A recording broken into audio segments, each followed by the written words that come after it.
أفحسبتم أنما خلقناكم عبثا وأنكم إلينا لا ترجعون فتعالى الله الملك الحق لا إله إلا هو رب العرش الكريم ومن يدع مع الله إلها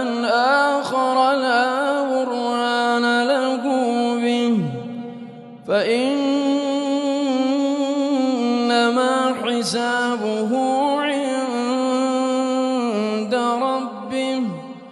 إنه لا يفلح الكافرون.